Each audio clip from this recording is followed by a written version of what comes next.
This was, a few years ago, we started to look into building solutions around cloud, right?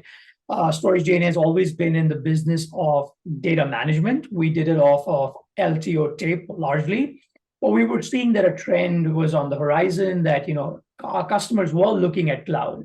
So we started to look at different cloud providers, right? We said, okay, let's see what it takes to integrate our data into AWS, to integrate into Azure, into Google, into Wasabi, into Backblaze.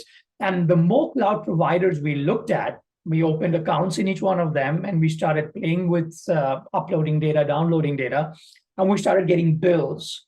And it was really, really confusing, right? I mean, we looked at those bills, and there's no way we could tell how we were being charged. So obviously that was concerning to us. And as we started speaking to customers, it was the same problem, right? Customers said the same thing, that we have no idea how to predict or plan our cloud storage costs, especially when they're looking at petabytes of data going into cloud, right? And that's sort of where where sort of the focus came about, that, okay, we're confused. We're technically, obviously very sound as an organization, but our end users, if we are finding it hard, how difficult would our end users be finding it? And that's sort of where the motivation came about.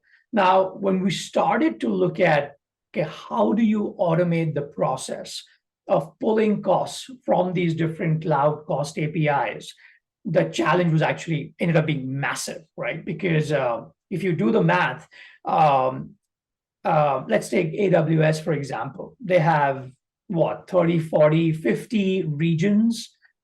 In each region, there are about 6 S3 tiers, right?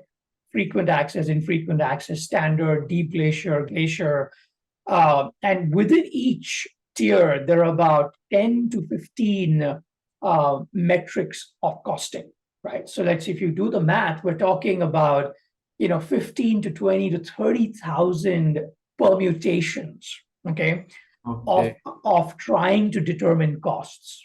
That's a big challenge, right? So imagine, as an end user, you now have to figure out where to put your data. There are 15,000 possibilities of where you can put your data and how you can be charged in AWS alone, all right?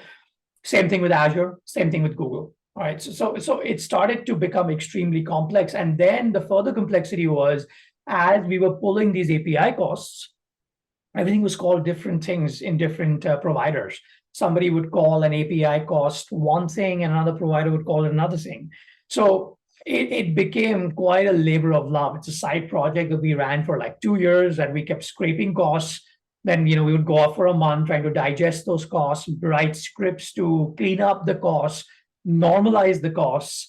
And then, the final result is what you see, which is our cloud cost tool, which essentially is now every 15 or 30 days automatically scraping the costs from all the cloud providers.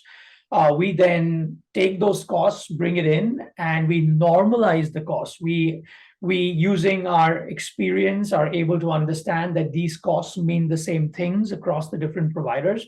We pull all those costs in, we make it look pretty, and we present it to the end user. And that's really sort of the story of how the whole cost calculator came together.